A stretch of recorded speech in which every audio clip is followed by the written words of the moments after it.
yéen xam ngeen game bi yéen yàgga ngeen si waaye surtout gars yi sobe yaay yéen yàggagu leen si game bi de kon am na lu bari loo xam ne mun na leen koo wax ngeen xam ko waaye yëpp pour jàppale lañ ak jàppale ñun ñëpp mission buñ nekka hopefully di ngeen déggal lii ak nopp bu baax bi dina am ñoo xam ne dañuy dugg si yéen di pretend ne bugguñ Adama Barrow di pretend ne dañ bugg a ànd ak Sobeya wala ñu pretend ne dañ bugg a dem si dañaa ànd ak GDC wala UDP wala doy ñoo xam waaye fi mu gën a yombee rek foofu lañ koy dugalee fu mu gën a easy pour ñu pénétrer rek foofu la ñoo duggee su ñëwee bàyyi leen xel suñ demee ba bugg a jëkkaat dara ñoom ñooy njëkk a ñëw contour loolu déggu leen ma bu baax lépp loo xam ne dafa bugg a baax si ñoom ñooy njëkk a jóg contour loolu doonte askan bi yëpp dinañ si ànd ne ñii liñ wax dëgg la suñ defee lii dinañ am bunta bugga ñu bañ ñu nga bugga borom bañ borom lu sound ku ko dégga di nga xam ne waxal ñëpp ni ko ñëpp a koy déglu mu dugga waxal ñëpp ñoom ñëpp ku nekk wàcca fi nga nekkoon ñoom ñëpp ku nekk xaw a relax bàyyi dangaa gis benn golo gu jógee fële wala benn mboota bu jógee fële ñëw dugga si biir nit ñi nuyoo ba pare jaxase carte gi yëpp fekk dañ bëggoon pour ñooñu ñi yoo ŋaama bi mu continuer that way duñ focus si Yaya Jammeh soo xeex bi tey the same way la history daf day repeat itself amul benn wheel buñ fi mën a reinvent li xewoon si jamono Yaya Jammeh mooy xewaat rek te moo nekk di unfold soo ko seetloo amul sens waa Sobeya toog ne ñu ngi ngàñña UDP amul sens surtout xale yi nga xam ne den just dugga si parti bi wala commencé di support kilifa yeeg mag yi moom I think ne ñoom ñëpp jommal nañ seen boppa loolu góoma ne dinañ ko def waaye dina am xale yu bari dañoo dugga wax bu ñagas boo xam ne doy ak UDP suñ ko déggee ñoom it dinañ jóg takka seen live bi dinañ retaliate asalaamaaleykum aleykum salaam may ma rek yow kii wax ba pare wala ma wàccee la ba mu wax ba pare nga ma égal la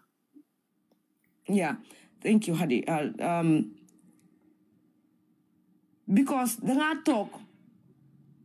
nga gis ñoo xam ne te nag duma tuutil ñoo xam ne ñu ngi doog a bokk si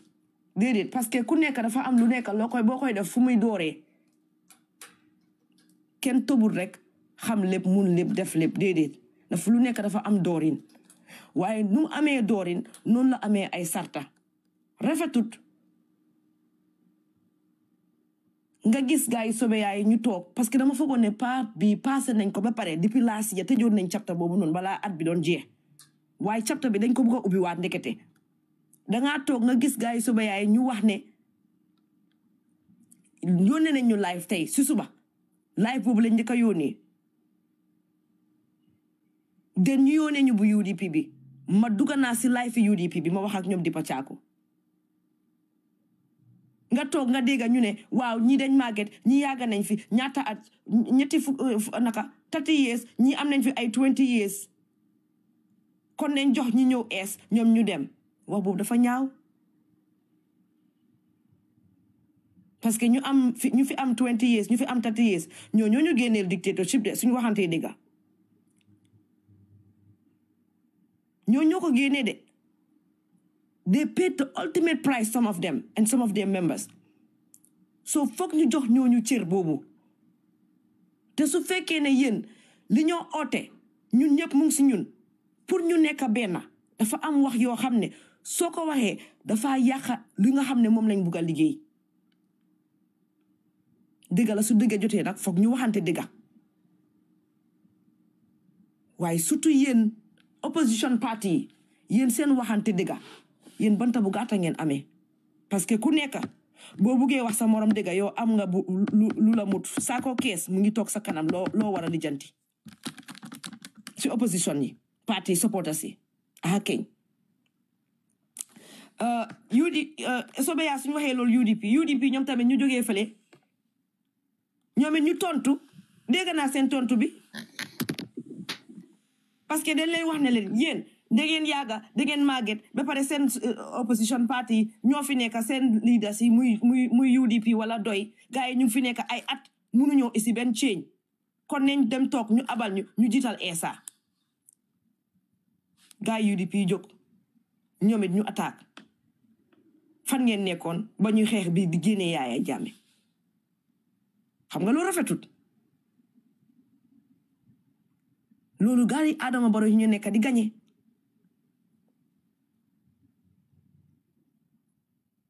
li ñu war a xam mooy ne muy Sobeya muy UDP ku nekk am na loo rafet loo mun a tegal sa boppa ak lu ñaaw loo mun a tegal sa morom yéen ñëpp nag ku nekk si wàlli politique bi ku nekk am na lu rafet loo mun a tegal sa morom ak lu ñaaw loo mun a tegal sa morom kon jaru ko dafa créer bad blood bi nga xam ne moo nekkoon si diggante UDP ak doy te waxoon nañ ko fi the last time Sobeya parti bu ees la the last thing they need mooy bad blood duga si siin bi rek create bad blood ak yeneen parti supporters si wala Gambian si loolu baaxut si ñoom because dëgëraguñ parti bu ees la UDP tamit baaxut si ñoom parti bu jot ñu am problème ak parti bi wala parti bi am problème ak ñoom dëgg la nag ñoom ñoo nekk di biggest party so of course foog ñu ngoyaani si ñoom wax ak ñoom pour mbir mi jolli waaye wax dëgg yàlla ak yonent bi jaru ko ñu ngi am saako kees bu ñu war a wax Adama Barrow right now lu ñu war a def mooy parti supporters si yëpp ñi nga xam ne nag laa wax dëgg dañ bugg a change parce que am na ñoo xam ne bugguñ change dafa am ñoo xam ne bugguñ change sa yéen ñu yónnee am na koo xam ne mu nga toog di wax soo si jaaree sax nga may ko relevance yow ñi nga xam ne dangaa daan support Yaya Jammeh ba si càppaandaw gi Yaya Jammeh mi daan rey nit ñu dem ba discover loolu ñi nga xam ne ñoo taxaw atte mbir mi ne Yaya Jammeh ak nitam yii ñi nga xam ne ñoom ñoo nekkoon fii nekkee fi doon dara lu dul rey nit nga jël ay saaga ndey di ko daggal ñooñu yooyu yëpp a ngi fi ñu ngoy yónnee ñu ngi koo gis jaru ko suñ toogee nag ñu jël suñu xel yi doppa ko oblivious continuer di fi def di same mistake bi nga xam ne moom la fi UDP ak doy nekkee woon dinañ yàgga di xeex de dinañ yàgga di ñiyoo ŋaayoo de waaye Adama Barrow mooy continuer di gagner di win tapate leen live bi taxawagul dara ngir yàlla wala majority of the people ñi nga xam ne at least xam nañ history Gambia struggle Gambia politique Gambia majority bi yëpp d'accord nañ ne coalition moo war a am ñi ko d'accord agut xëy na dañ xamut history bi wala dañ bañagum waaye bu 2026 passé te ñëwuñ together dinañ si d'accord li ñuy wax waaye ñun ñoo bëgg ta jël risque boobu dafa métti xam nga risque boobu lan la muy cause nit ñi papa yu gaañu anti yu gaañu yaay yu dee laa wax de su ma nee gaañu dee parce que mooy mii ne suñu health care bi dafa continuer di yàqu ku am mbokk bu dem faju ji nga dee fa sa bakken des fa xale bu dem si backway bi sa bakken des fa loolu mooy risque bi ay bakkan la ay bakkan mooy risque bi kon loolu ku ko fontoo yow xamuloo luy bakkani doomu aadama loolu ku koy fontoo yow xamuloo àdduna yow loolu ku koy fontoo xamuloo lan mooy humanity yow sa bugga rek nga gis kon parce que loolu dafa diis pour nit ñi fontoo ko pour nit ñi jël si chance pour nit ñi jël si risque parce que def nañ ko ay at lan lañ si jëlee nit ñi di torox rek lañ si jëlee woon si jamono yooyu yëpp nag xool lañ Yaya Jammeh ñaata at mu ngi toroxal doomi jàmbur yi waaye every 5 years ñu am chance pour génne ko fa coalition du mun a am moom mu toogaat so suñ repeaté the same mistake dañoo gën a gis woos gisaguñ dara si Barrow 5 years yi ak 5 years yu njëkkay man maa leen ko waatal Barrow defagut ñu dara gisaguñ dara suñ passé 2026 ba mu fa am fukki at nag mu xam ne nag fi mu nekk toog na faax si la ñuy doog a gis nag problème man maa ngi tënk fii suma wax bi ma emal ko fi keneen ekkiti waaye li ma ñaan opposition party supporters si muy doy muy GDC wax dëgg yàlla doy moom wax dëgg yàlla géej naa leen naa gis ñuy jotee ak UDP wax dëgg parce que foog naa ñoom ñëpp jàng nañ seen lesson waaw géej naa la ñoo gis loolu waaye pour ñoom ñëpp pour ñu understand ne ñun we are here for all of them because activists leen waaye also we are here pour ñu taxaw pour askan bi pour waxante ñoom dëgga muy doy muy UDP muy kii Sobeya muy GDC ñoom ñëpp waruñoo nangu ñuy jël ay kàddu di ko jëmale ak towards each other parce que loolu dafay ñaga sa relationship bi ba pare mu def chances yi mu slim pour gars yi mun a toog ñu waxtaan ñu nekk together right now suñ focus moo war a nekk every political party supporter mooy pour nga push the agenda of unity donte coalition leader mun a guñ koo taana waaye ñu seet naka la ñoo ñëwee together commencé di liggéey together towards yi nga xam ne mooy barricade moo la ñoo ba moo nekk seen gàllankoor pour ñu mun fee génnee Barrow nootu taataam ñu gars yi ñu jóg ñu challenge Barrow si taataam bu mu garoon pour affaire yi diaspora voting because we noon nañ case bi pare waaye pour ñu implement ko again ñu challenge government bi pour draft constitution bi with one voice because benn opposition mu wax ñeenti opposition mu wax moo ko gën a ëpp doole si international bi ak local si national bi foofu loolu kenn mënu koo weedi ñu commencé di liggéey together like that su gaa yi nanguta ñëw together at the end of the day fekk am nañ level playing field ku mun sa morom duma parce que ñoom ñëpp a ngee fugga seen dina yi mun nañ ko den ngeen wan ñu ne mun ngeen ko waaye fekk Barrow nekku fa man foofu lay daanale Hadi gis naa tukulóor mu ngi fi Hadi xaw ma na danga bëggoon a ñëw man ma miin waaw wala ma may suñ président bi because géej naa wax so bëggoon naa wax waaye xam nga rek su sa kilifa egsee so nga jox ko cër bi mu wax anti tukulóor mun nga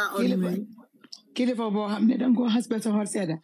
Hadi maa ngi lekk te jukko dee bugga ma indi noise so haral yéen waa leen ma ne waaw li final man ma wax kon tey tukulóor mu ngi si lekka julli rek man kii waxuma la ko wax naa la ne la soo ko ne ko egsi mu ne la maa ngi julli soo ko ne ko egsi mu ne la maa ngi lekk xamoon naa ko léegi juka maa ngi leen a nuyu yéen ñëpp baalal la ñu ngeen tap screen bi share ñu Aisha nakam waaw ñu am at least another 10 shares yéen mi nekk si kaw ak mi nekk saat nga gis ñëpp boo xam ne comme li nga wax ne teg nañ bët bi ñoo génne Yaya Jammeh ñu taxaw teema gisuñ kenn ku dut Yaya Jammeh man li ma dee wax li suñ kilifa yi dee wax ñu ne bañ du bugga te ku bugga tamit du bañ o ma da suma olof bi correct na tey nag dangeen ma war a jox nag i xaat nag jox leen BMG xaat laaka naa fi olof de ñu ne bañ du bugga te bugga tamit du bañ nit koo xam ne bañ na nit ba dem si level yi saaga ndey criticize la def la lu nekk man mii Kinte Jula Dankun Siriman képp ku ma ko def duma la jege duma wax sa affaire duma la tudda duma la taas I don't see any amount ci àddina si this is me su ma la buggee nag dama dee dem ba jeex tàkk boobu gisuma ku ma génnee si man suma mbëggeel ci yow waaye nit ñi nga xam ne danga tiim nii seen kanam gi xamuloo ban kanam nga mbéj te yaa ngi xool kanam gi man dama laa danda sore te si 2026 gi nekk nii 2025 ngee dem towards 2026 comme li nga wax struggle bi gis nañ lu ne dina yee duma yee lekkakati nit ñi fly to fly yeeg janax yee mbóot yeeg sindax yeeg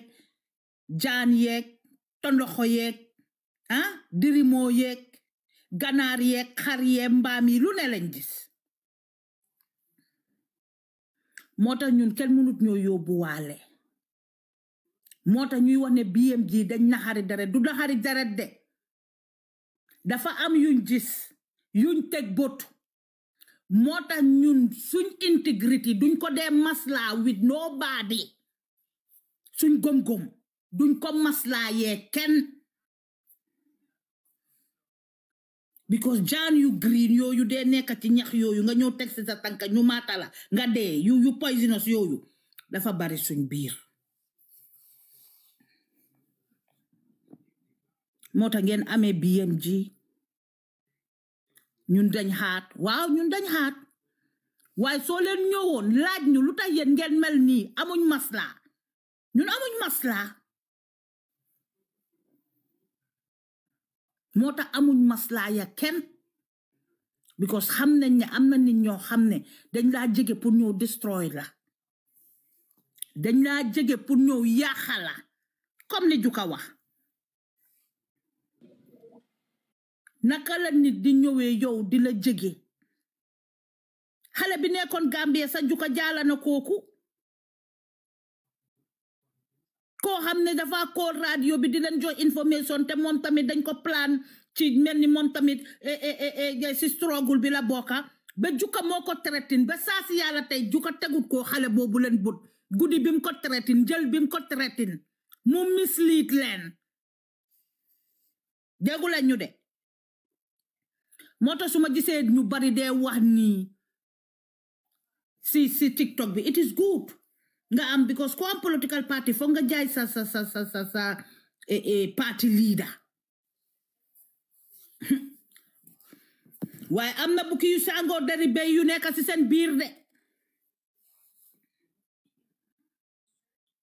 bukki yu sangoo dari béy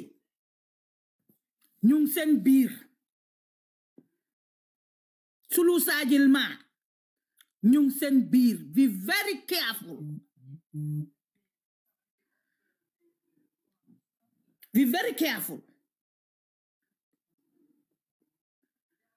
struggle dafa metti de soo ground te sa boppa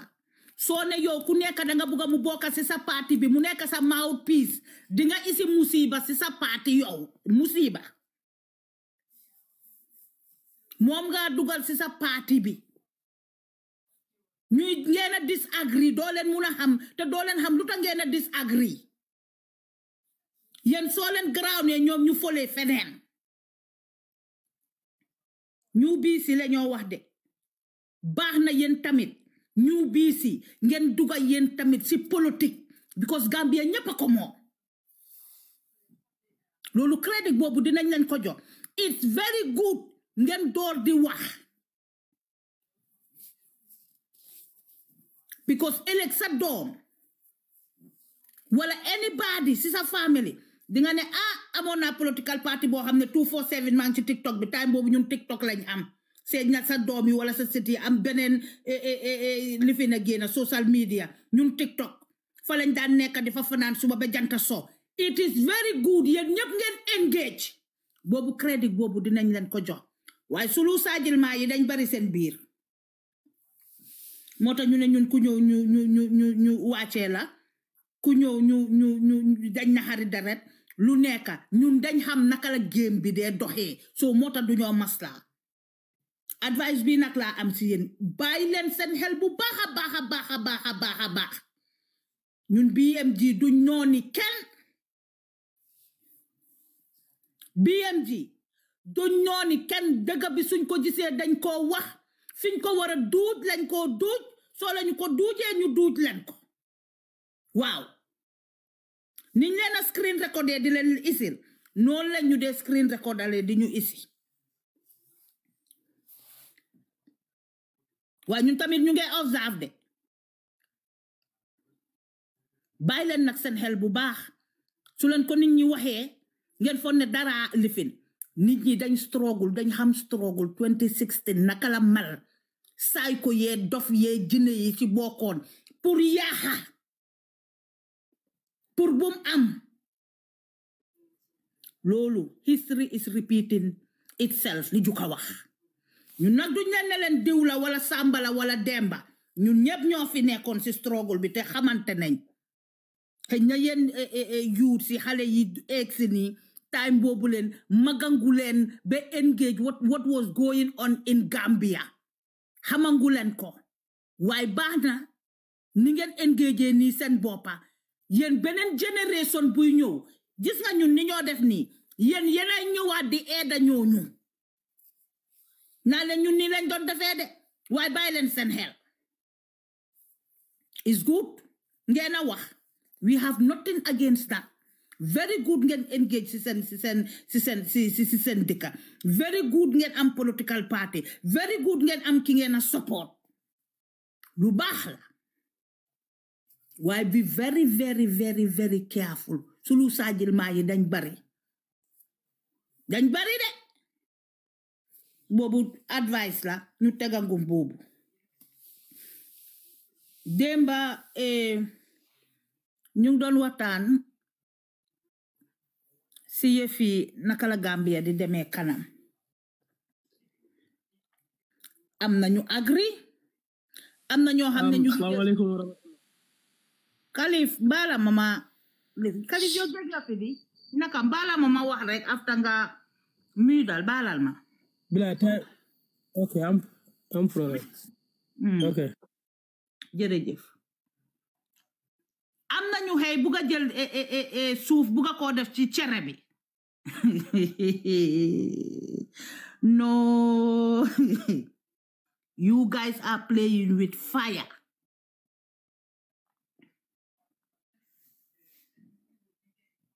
kenn waxut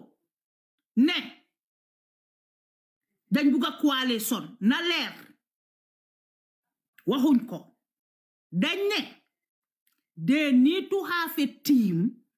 political parties yi yépp ñu amee team lépp loo xam ne Gambian yi moom la ñoo jooy ñun li ñuy wax parti leader bi li muy jooy si agum waaw agum laa wa déedéet waaw yaa ngi wax ñun waxuñ fi ne na coalition am kenn waxuñ ko déglu leen ñu they need to work together with the common goals yi nga xam ne ñoom moom lañ am ak Gambian si moom lañoo jooy ñu ñëw ñu nekk a team ñëw di sensitize dëkk bi di sensitize youth si di sensitize di jàkkaarloo Barrow ñun lii lañ fi wax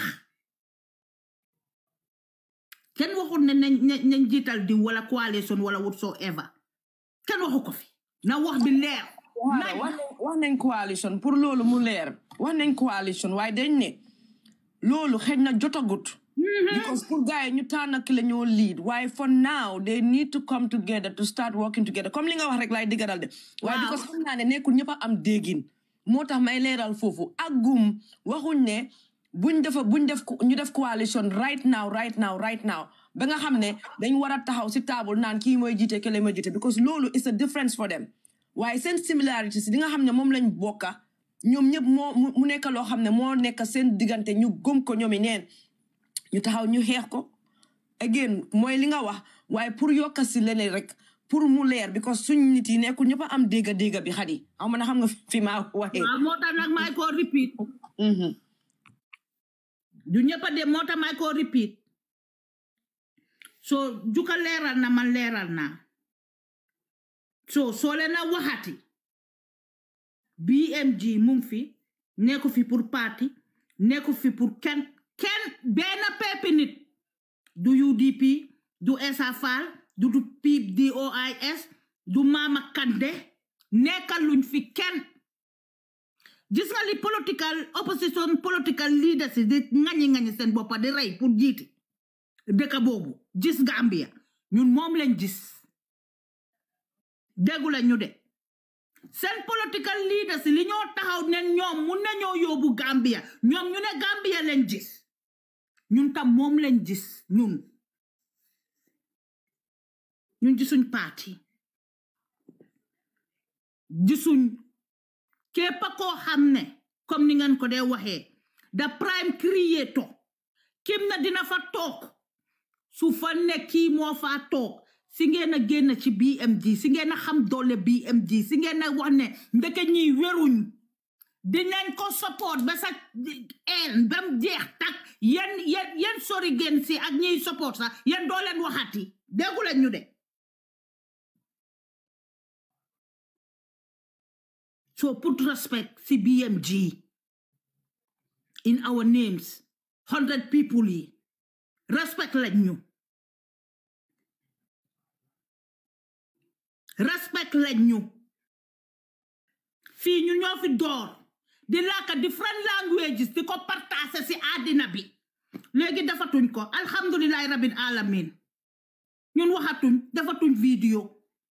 ñëpp a ngee copy di paste alhamdulillahi rabbil alamin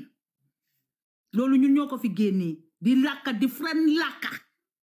voice note di ko partager muy dem ci dex gi fu ne mu dugga fa lembee fa gis ngeen léegi BMG di def i voice note ak i vidéo yéen jël leen ñoo leen ko may jël leen moo tax ma ne respect lañ ñu gis ngeen ñuy lijjante xaalis di dugga si website si comme ni ngeen ko waxee Google loolu la ma dee ree sax dafa ma dee reeroo gisati ngeen ñu ñuy Google atuñ de waaye seen président yi ñi ngeen a support ñoo waxal di ñëw di toj boppi baro bi ci xaalis gi dugga ci réew googu alhamdulillahi rabbil alamin 2021 kan defu ko njaarama boobu tamit pare nañ ci duñ ko def xanaa waxtu bi jot rek léegi because su every 3 months 6 months every 4 months mun nañoo ne every month xaalis daf dee dugga Gambia waaye doo leen ko dee lijanti comme que léegi ñëpp dañuy Google dem leen Google yi ngeen Google ut fi ngeen a Google xaalis ki di dugga si boobu problème abu si boobu tamit Aisha mënuma koo collect juka Aisha ngee wax ne collect the gift box on the left top bar waay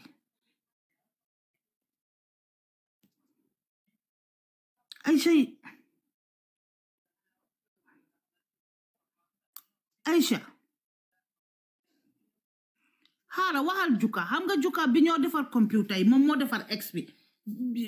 dimbale ma juka yaa ngi dégg su ma paree naa ko collect xaw ma mu ne ci lef bi ok gis naa ko Aisha jërëjëf xam nga man tamit dama sob de select gift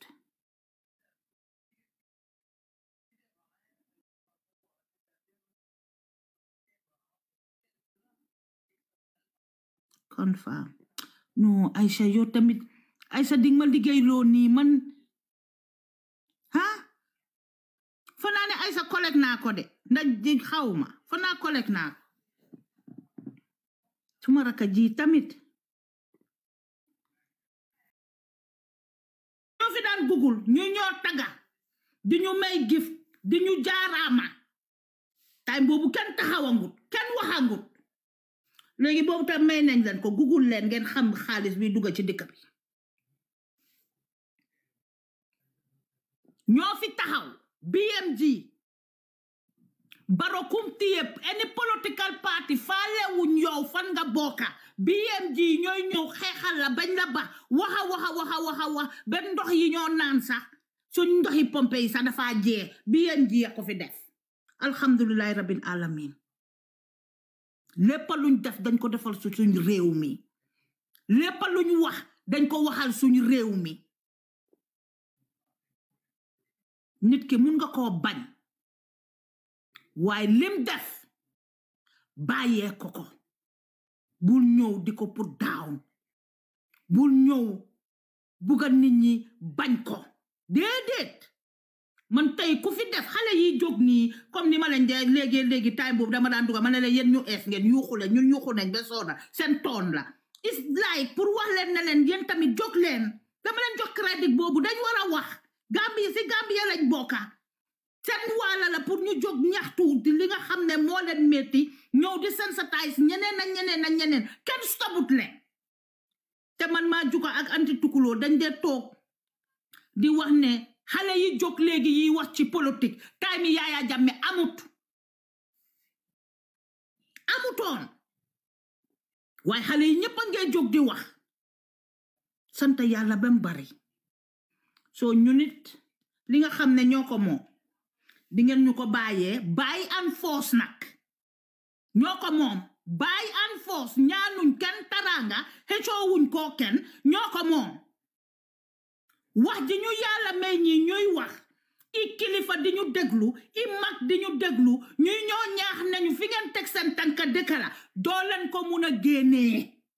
kenn waxul ne bu leen politique seen politique waaye ñun tamit li ñu yàlla may bàyyee leen ñu ko you cannot shut us down leena moom mun naa leen koo wax yàlla dafa boole ñi gën a dëgër bopp ci kaw suuf si nii nga xam ne man suma yaay wax na suma mag wax na juka yaayam wax na ñun dañu boole ba suñ family members yi dañu bàyyi nañu lii ngeen bugga te si lii ngeen bugga dunda respect bi nga xam ne ñun suñ family members yi suñ yaay yi suñ sisa si dañu ko jox delloo leen ñu ko jox leen ñu ko waaye doole ñu mun a discrédit jël buum taka ko si suñ baat bi bugga di ñu xëcca desul loo ñu fu nekka you are in the wrong place si wrong place ngeen na nekka di xëcca i buum ñun kenn munut ñoo xëcca daf ñoo neex kay waaw so lépp loo xam ne nit ñeen ko wax ci BMG yéen gisangu leen dara bés boo xam ne gis nañ ne yëpp tegu na ci yoon ñi political leaders yëpp ñëw ne ñu am level playing ground ñu ngi nekk benn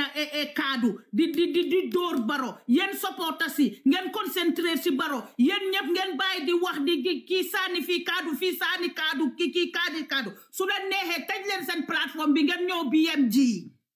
lii ñun ñoo leen ko wax tëj leen seen plateforme yi ngeen ñëw ñu xeex Barrow waaye tànka loolu amul ku nekk na xeexam ñun supportuñ fenn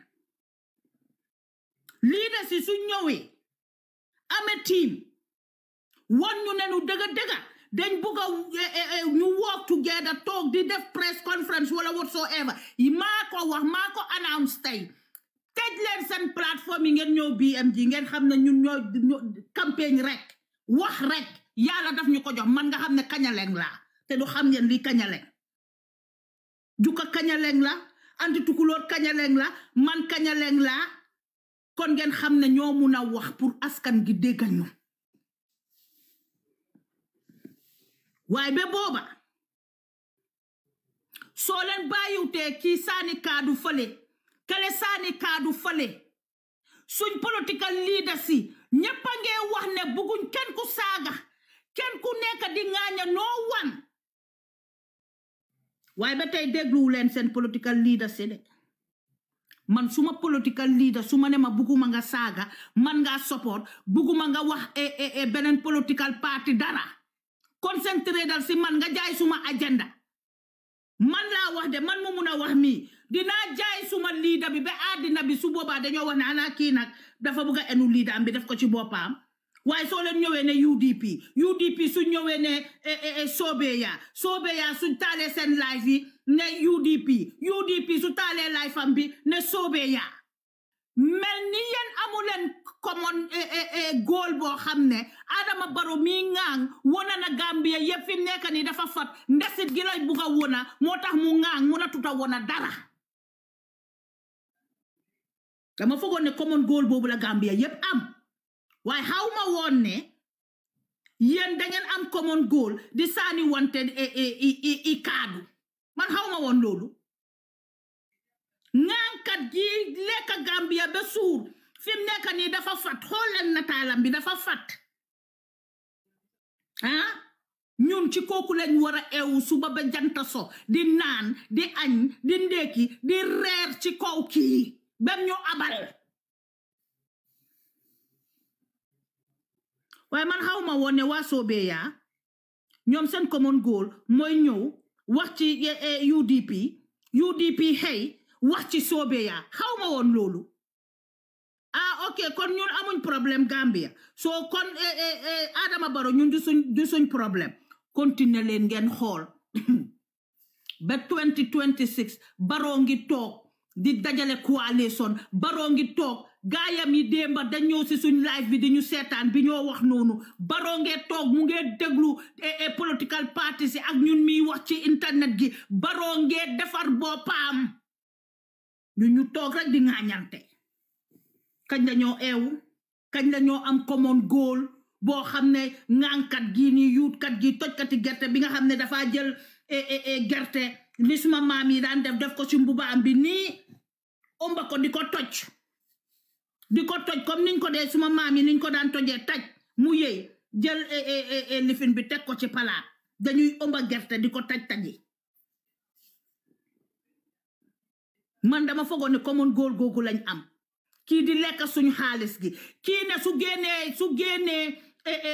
suñ ko génnee su wàccee dafa war a live as a président waat mel ni ñaari président lañ am Gambia moom la ñoo fay dañoo fay da current président moom su demee li current président bi di am mu ne moom loolu la bugga one so ñun ñun suñ entire life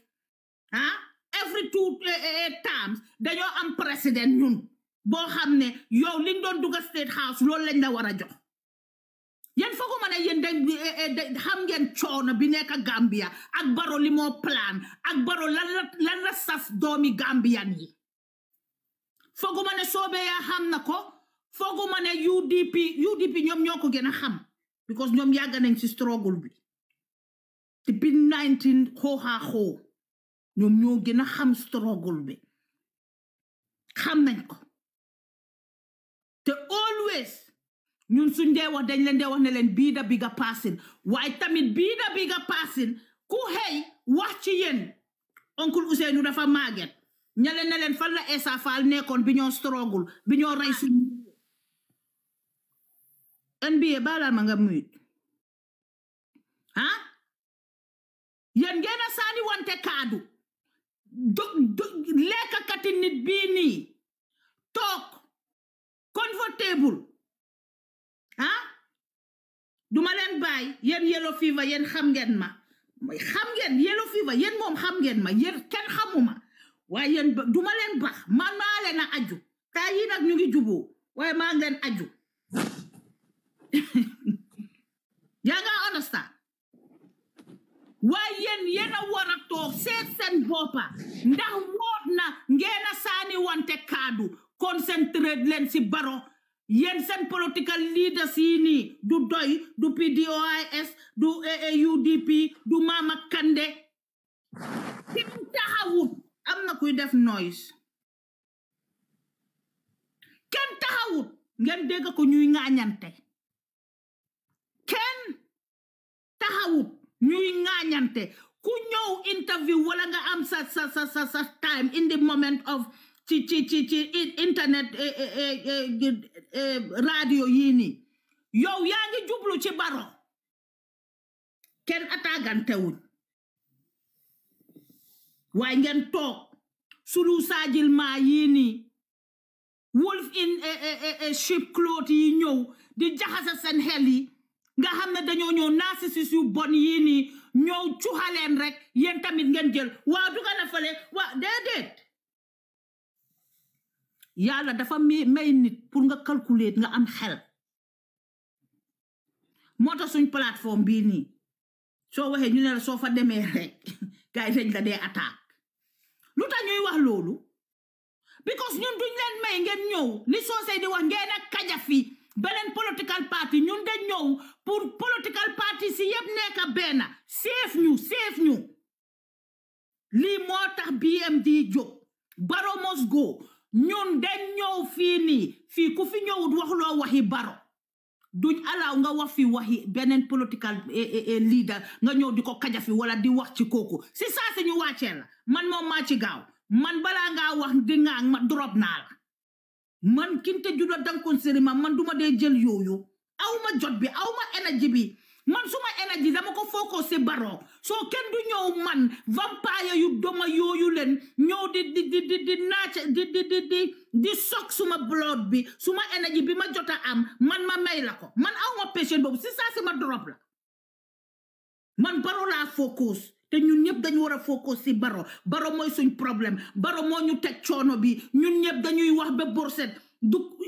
kër waa Essa Faal du kër waa UDP du kër waa PDOIS du waa kër Mama Kande ñëpp a ngi egg in different platform in different political platform di wax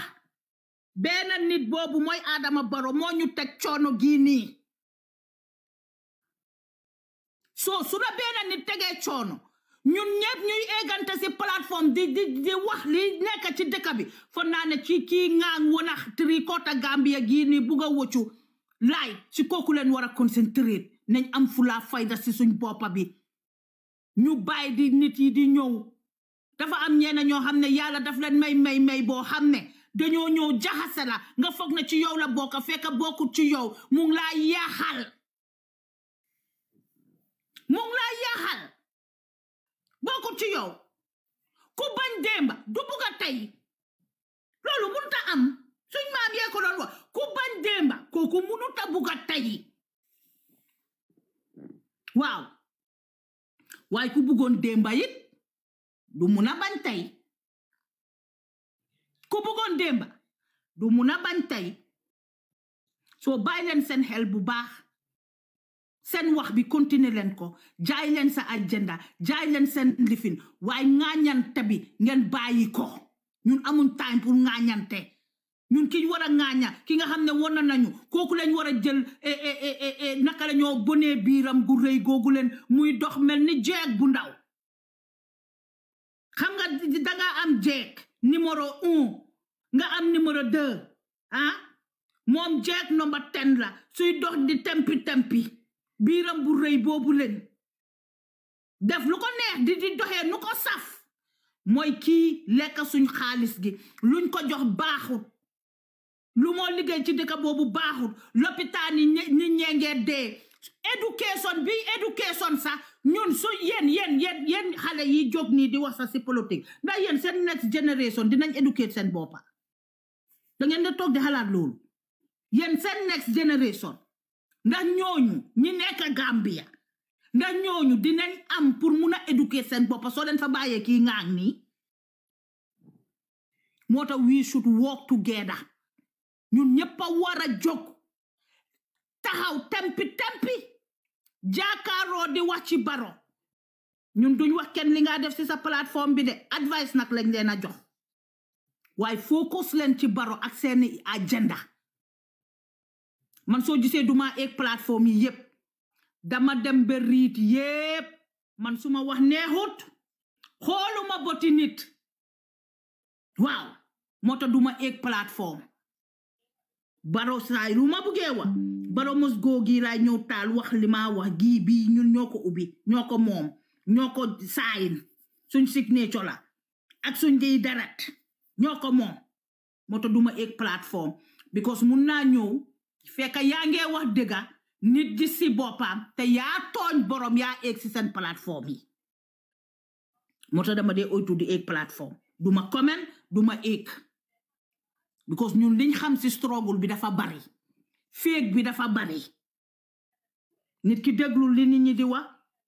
soo duggee ci plateforme yi make sense nga déglu ko yi make good sense nga jël ko def ko ci bin bi jël ko def ko ci mbuus bi takka ko sànni ko ci bin bi yi make sense nga déglu ne ok ñii am nañ direction man nii laa dee doxalee léegi maa ngi bàyyi thank you so much li ñoo wax nag dinañ ko wax dëgg anti tukulóor soo buggee wax waaye Hadijatu nuyu waaw dinaa la may nga wax teew seeni ni loo jaaree si suma tur greetings from your husband, but he promised to take me out for dinner. And are you still in Gambia? No, I'm back in the UK now. I'm back in the UK. I am promised Carmen Samala Simola Man Simoje. So I just want to report that to you. Yeah. So what? So I'm more Tarajang. No. I don't want to jump the queue. So No, so okay, I'll make it quick so that you guys can all talk. But Hadi Langa Fena, it reminds me of back when during the struggle. We were just determined to see Jammeh go, but there were people it was there for their own self-aggrandizement. And I think that is what is happening again. Because gis nga UDP Axel Bari Agiyep, dege recently mangi gis nga bi esa fal de meker fatu. Mangi gis ga UDP ñoko non support mané hey, and I was happy about that.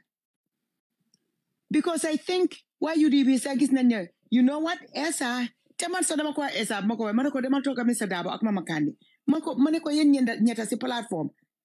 in a coalition you guys will bring a lot of credibility to it. Why sometimes people behind you they can do behaviors you hamne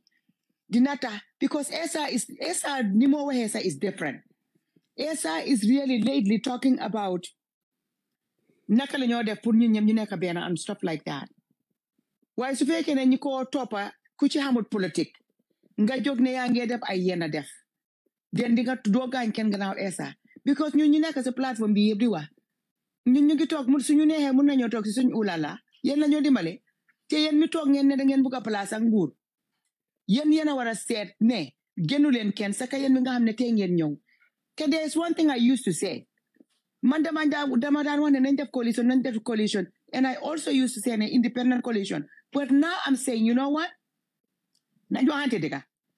UDP is the biggest party so it can be a UDP-led coalition and that everybody if anybody's out in this pour ne danga bugg a gis Gambia wecce ku Adama Barrow dem then yow waruloo toog ne yow yaa ngi saka yow mi ñëw tey thank you. Okay, Madam Moderator, can I come in? Or the guys who are here, because they're late here in the UK, can I? Yeah, because I don't want to be disrespectful. I'm not your figure, but it's quite late here. Hadijatu, man, first of all, greetings to all of you. So, dama dugarek bema comments amane lu xew because mangi dega yangi wax sulu saji you said a lot and yangi advise all the political parties, which is okay, but just balama dem Gambia, if you guys could recall, Hadijatu, I have said this, I made this call on Bantaba several times. I've been going around to a lot of these platforms and lot of them are them because man, I'm doing my duty as the deputy head of the UDP media. Through the money monitor most of the platform to know so that I can be very current on what's going on. Pursue new strategies at the level of the UDP. Problem in anya wahante dega.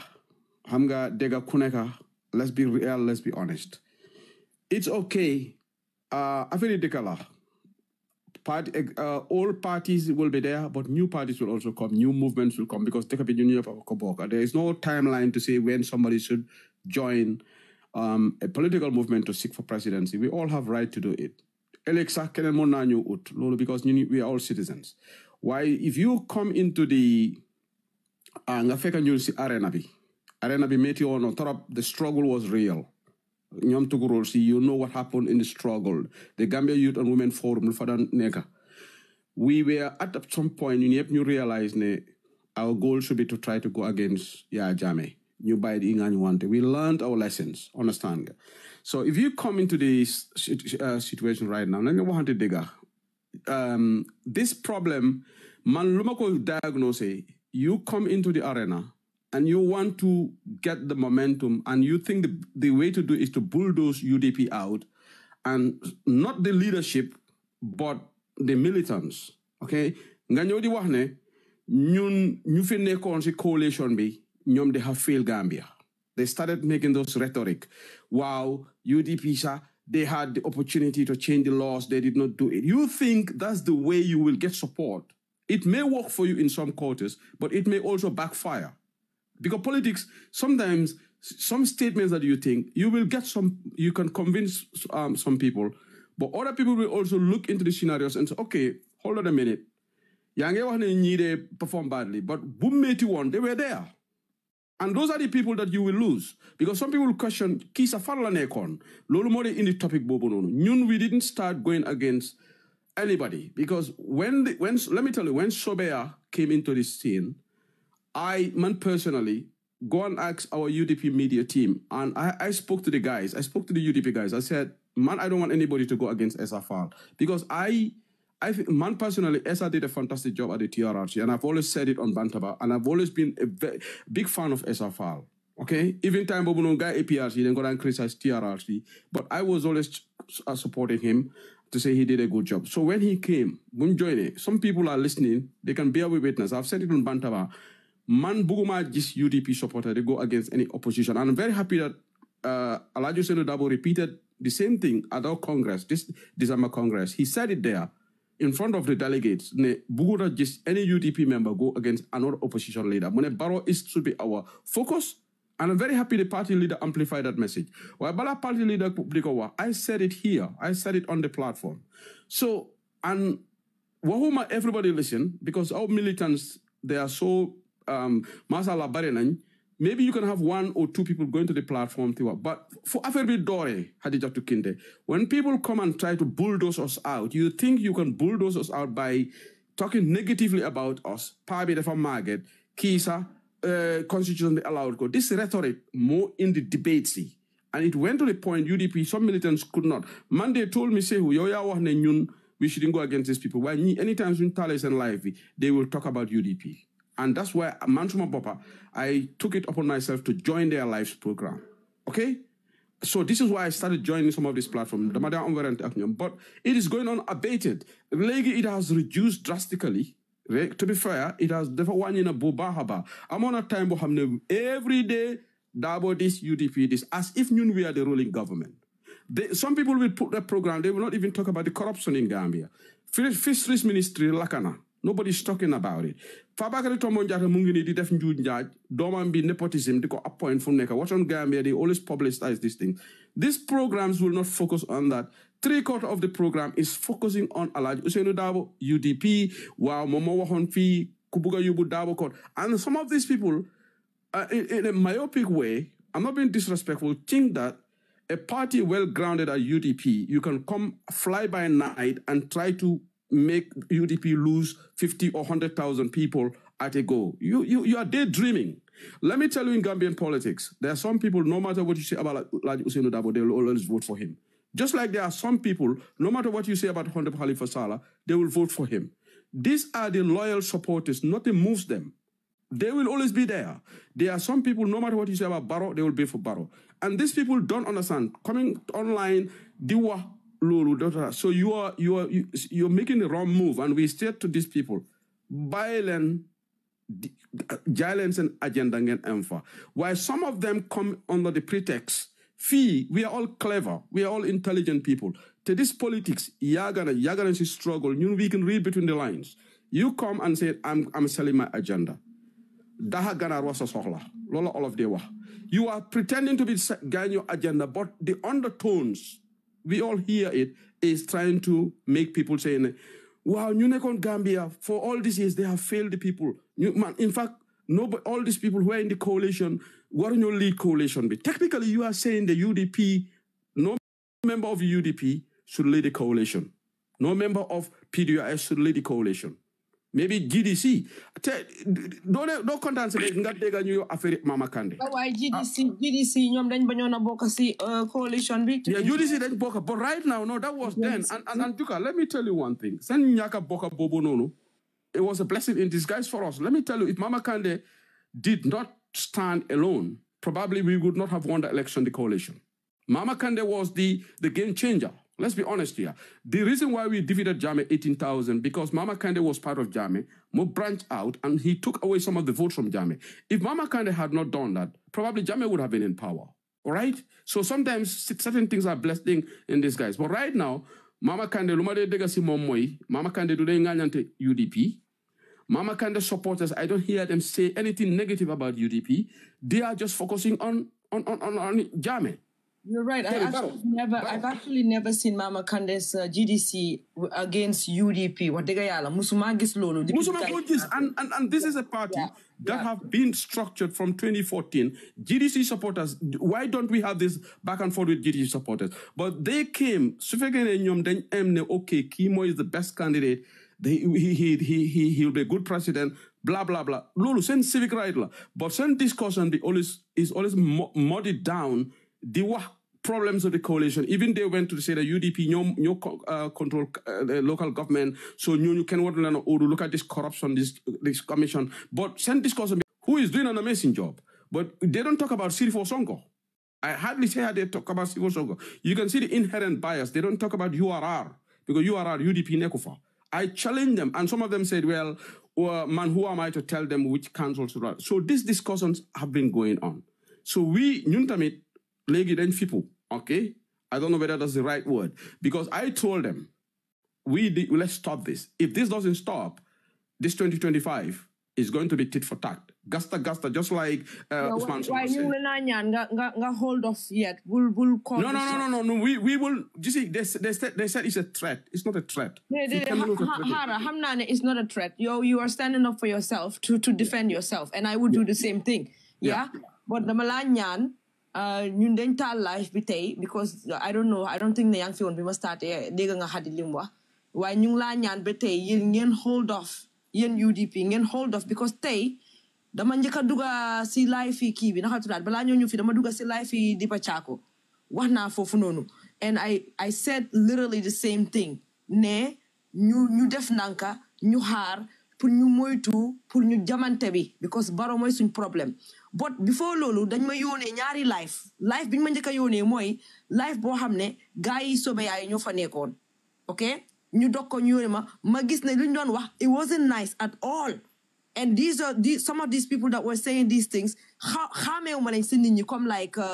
si struggle bi ok so I don't really know them to go to their life to give my opinion because man dama weex duxa maa xadi waaye man tamit dama xam sama boppa man duma dem fenn fuñ ma yabee yaa ngi gis because it's not worth it for me yeah so moo tax mënumaa dem foofu ma waxal leen waaye Dipa Chaco xam naa ko te gis naa ñi nekkoon si live bi xam nañ ma xam naa leen jox nañ ma respect ma jox leen respect so moo tax ma egg foofu ma waxal gars yi so yow tamit maa ngi laa ñaan nga hold off xam naa ne gars yi Essa Faal yi sobe ya am sure 100% ñu ngi déglu ñu ngi si parenteer yi wala ñu ngi si biir waaye ñu ngi fi ñu ngi déglu so nga hold off buñ jël 2025 ñu defee ko ni because man dama foogoon ne lii jeex na 2024 si ending bi am na lu xewoon suñ diggante ak ñoom ñun ak BMG ak ñoom which shouldn't happen but it happened whatever we move on then after ñu gis ne yéen tam yéen a ngi am ak ñoom problème waaye luckily xaw ma si ban live la woon foog naa fekkante waa naa fa ak yow wala sa live bi la woon foog naa sa live bi la woon and we all talked it out and it was fine and I thought ne that would be the last time façon yii di am because ñoom dañ ne dañoo jaay seen agenda yéen tamit ngeen ne da ngeen naa jaay seen agenda so ma ngi laa ñaan ngeen hold off buñ jump to gun buñ eegaagum foofu noonu loolu rek laa laa ñaan ak waa juga thank you xam nga léegi sa ñun I'm not being disrespectful man I don't go to Bantaba to talk about Sobeya it's not you see the thing is our focus is on Barrow I am not in fact, if they don't talk about us, probably I will not even talk about them. Just like I said, I don't talk about GDC. When I talk about GDC, I say it in a positive way. But problem be what want to digger. Their strategy, they think it's smart, but let me tell you, it's not going to work. I'm going to tell them if they're listening to me. And 2026, you'll come and tell me. If you think you will come and you want to bulldoze PDIs out, UDP out, win the hearts and the minds of Gambians, well, you are in for a rude awakening. I'm telling you, just sell your agenda. But to say that those people in the coalition have failed Gambians, no, they haven't failed us. Because ligay kat kokumode jum, okay? If we were not in the coalition, I'm not saying that you didn't participate because it's going to be misleading for me to say just because somebody wasn't speaking up or somebody was in the struggle, you did not. Maybe they participate on the down low, but there was no evidence of it. But these are the people who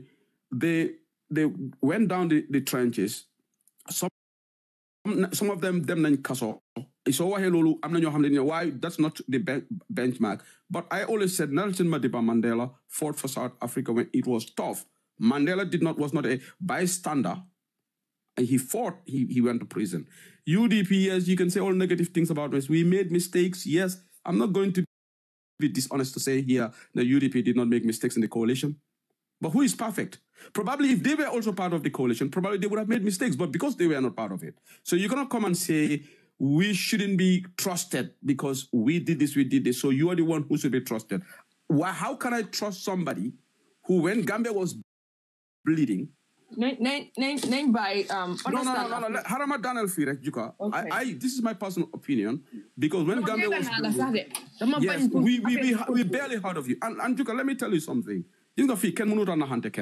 Okay, after 2021, when Barrow supposedly won the election, most people went quiet. Most people gave up. This rhetoric just started in 2024. What happened in 2021, 2022, 2023? We had local government elections. People had no interest. We had parliamentary elections. Kubuga said Deka. Usman Sonko participated in local government in Senegal. Nekona governor, nekona MP, but Usman didn't just wait. Pale Senegal like ut. If you are interested in governance of a country, UDP, there's a by-election right now, okay, in LRR. Would everybody put a candidate up there? Well, they should. They should. You cannot just say, yo, number one, Marina Paré, I'm interested. Put up a candidate in the local government elections, test your support, because you have to test yourself. Wow. Loolu dëgg la waaye léegi mooy pour ñu delluwaat si liñ doon wax rek. Yeah. Pour ñu make peace bi. Te gars yi sobe yaay day am pour ñoom tamit ñu stop liñ nekkee te dëgg la like excuse bi ngeen ñu joxoon biñ lañ aidé na leen waa UDP wax leen seen surrogate si ak seen supporters si ñu bàyyi saaga bi ñoo defante ak each other ak different people not ñun moom musulañ ñu attaque waaye waxoon dañ leen daan wax ne leen pour dañ dee toog si plateforme yi wala ñu toog gis si comment si Facebook bi ñu gis ñu ngee ŋaañante ak ñeneen ñu wax leen loolu seen force wax bi ngeen wax yow foog naa yaa ko wax sax nga ne mun la ñoo contrôle ñëpp waaye ma ne leen dëgg la mun la ñoo contrôle ñëpp waaye seen base supporters yi soo lañ amee this conversation ñoom ñu nekk da ay pour yéen saay buñ gisee koo xam ne mu ngee def naka sudut noonu o mu ngee jëmale kàddoom si keneen ngeen ne ko déedéet du fii léegi gars yi sobe yaay yi déglu message bi ma la naa jox mooy di same bi message bi ma joxoon biñ joxoon UDP on Facebook ne fu plateforme am sure ne su fa ñaari kilifa nekkut benn kilifa mu ngi si suuf di seetaan wala kenn koo xam ne xelam màcc na mu ngi si exécutif bi wala jege na ñi nekk si kaw mu ngi foofu noonu di seetaan yéen a war a caution ñi nga xam ne ñoo nekk si kaw xale yi especially young stars yi nga xam ne xamuñ history politique xamuñ politique that much they just being passionate right now moo tax ñu dugga si biir mbir mi as mbir loolu yëpp seen right la and it's beautiful it's amazing it's good moo tax sànq bi maa wax Diba Chaku ma ne ko two things are happening benn bi rafetlu naa ko mooy ñëpp a ngi engage ñëpp a ngi wax si politique ñëpp a ngi wax si government ñëpp a ngi wax si affaire Gambia and nii la dëkk di jëmee kanam suñ noppee ñu taka suñ loxo yi amul njëriñ waaye de fact ne ñëpp a ngi wax alhamdulilah boobu kudos la waaye beneen part bi am na foo xam ne ñu ngi faa am defet defuñ ko the right way gars yi sobe yaay ñi nga xam ne ñooy seen kilifa yi fépp fuñ toog gis ne kenn mu ngi faa attaque nit wala mu ngee ŋàñña nit o mu ngee gaaral nit parce que gaaral fii ñëpp a am xel comme ni Seehu wax boo ko jëlee nga jubale ko feena ki fa toog bu ko déggee am na nu mu koy déggee bu ko jëlee mooy problème am na parce que moom it dina la isil wax ya soo ñoom ñu toog di déglu balaa ñu bàyyi ba nga xam ne mbir mi yàqu na parce que bu gaay attaqué waxuñ leen ñu bàyyi UDP jóg attaque fële xam nga kooku loolu problème dafay gën a bari soo ñu ngi leen naa ñaax yéen UDP man xam naa ne tey live bi jiitu mooy ba ñoom Sobeya bi soo ñu ngi leen naa ñaax ñoom Sobeya pour ñu chill let them chill comme li kii wax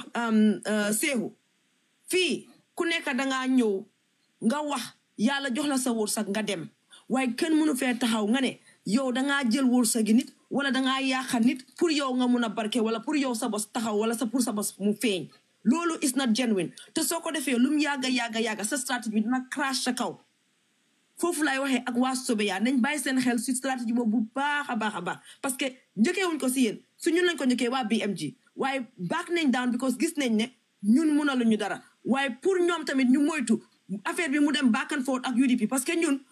am nañ maturité bi ñun mën nañoo téyem suñu bopp waxuma ne UDP amuñ maturité bi waaye dina am ñoo xam ne ñu ngi ci biir UDP su gars yi commencé duñ bàyyi te loolu lan ñan la mooy affect ñun lay affect li ñuy liggéey mooy yàqu Barrow mooy continuer di fa toog ñun ñëpp ñu perte ñàkka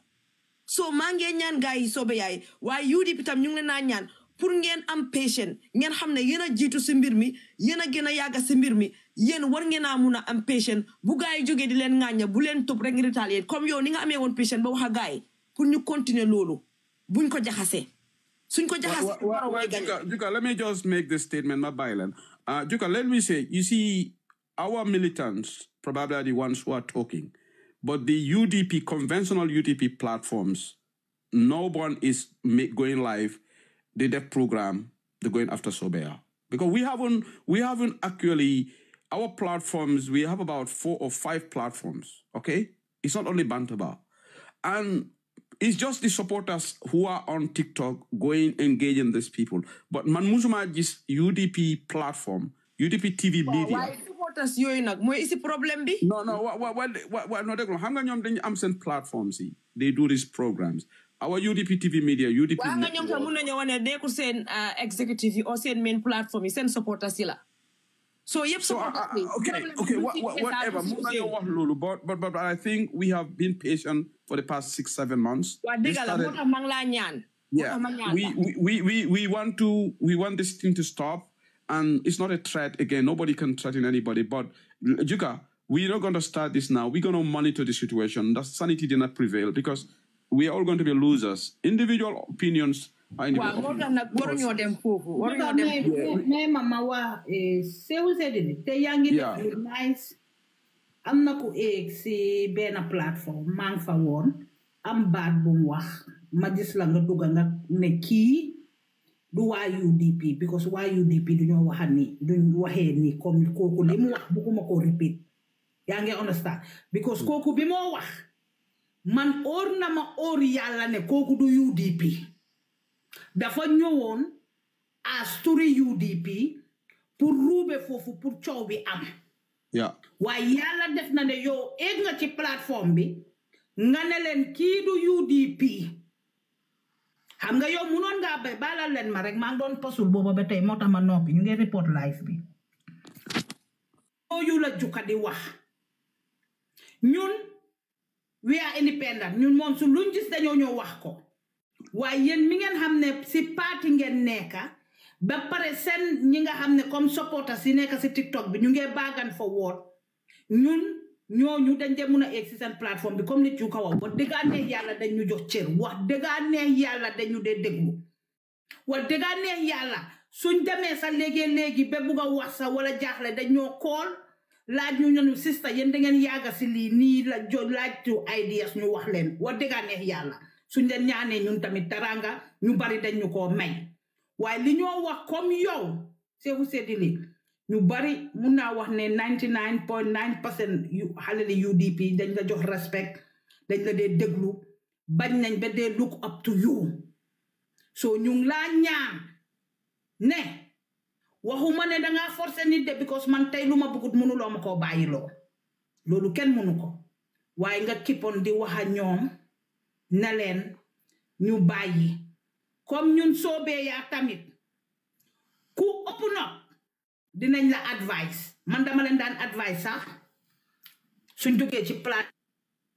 leen jaay leen sa agenda bi jaay leen agenda Essa Faal bi concentré leen si Essa Faal ak Barrow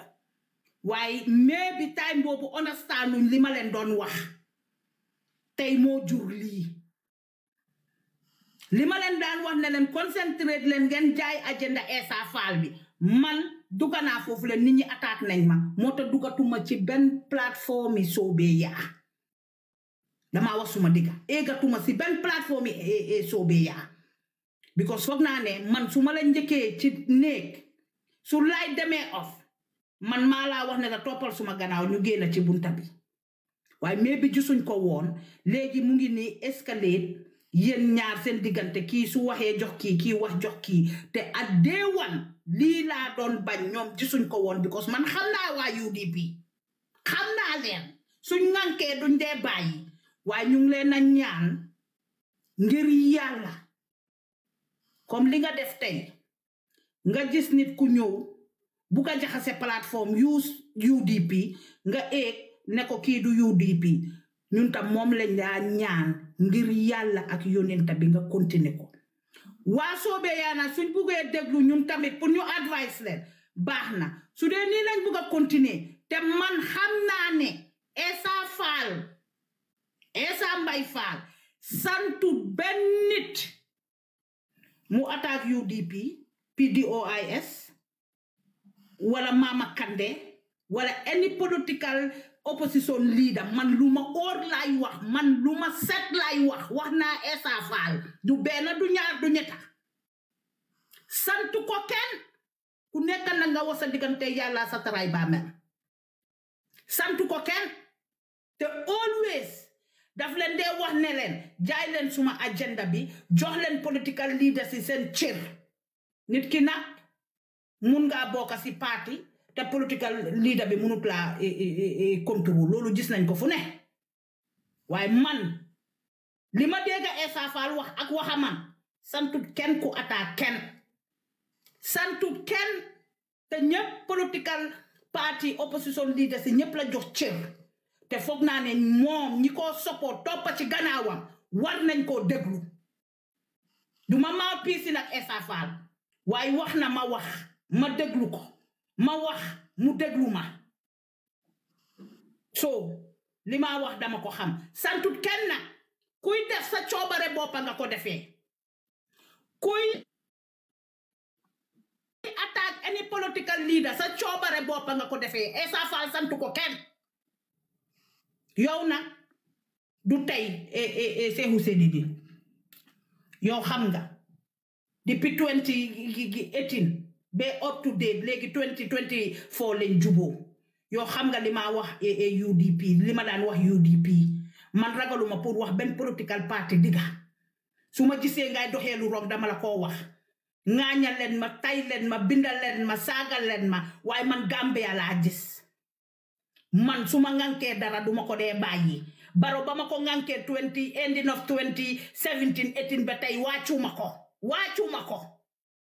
Essa Fall santut kenn de Essa Fall mu ne ñu jaay agendaam Essa Fall mu ne santut kenn kuy attaque oncle Ousseynou kuy attaque naka la tudda Mama Kandeh kuy attaque PDOIS ak bi yeneen political parties yi nga xam ne kenn xamul ndax ëllëg dinañ join si ñoom lii lu ma óor la dafa wax ma déglu ko ma wax mu déglu ma oncle Ousseynou tamit ma wax ak moom mu déglu ma mu wax ma déglu ko li ma wax lu ma leer lay wax man du ma waxant te ku ma weddi jëlal sa téléphone soo leen amee connexion ngeen call Essa Fall ngeen laaj ko santut kenn ku saaga wala attaque kenn ñoom ñoo ko def rek seen coobare boppa la ma tëj foofu yow ñu ngi laa ñaan because affaire Gambia moom ñu ñor xam nga lu xew Gambia dafa métti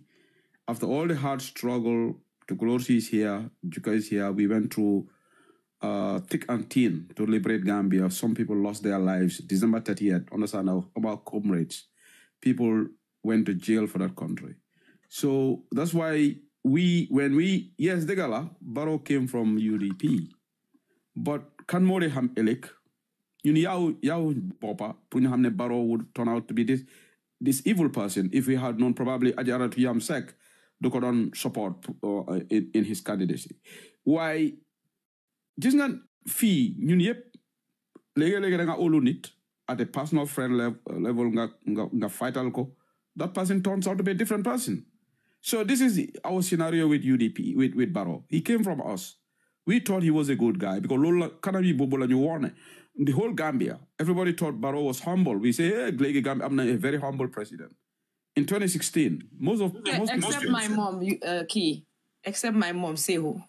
Okay, your mom probably my mom had the Sorry. wisdom to read Barrow's true character, and some other people did too. But a lot of people say, "Oh, lady, this man is this and that," but he's disappointed us. Now we've learned our lessons, and that's why UDP we are very rigorous right now. If you guys look at the UDP's transformation strategy right now, from Barrow era, we are very careful in selection. Look at the West Coast.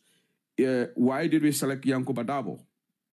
We are very, very selective because you learn from your mistakes. Wow, Lunyu Dalsi Barrow, it's not going to happen again. We are going to be very tactical and we are going to be very detailed in terms of look at our positions right now, the people that we elect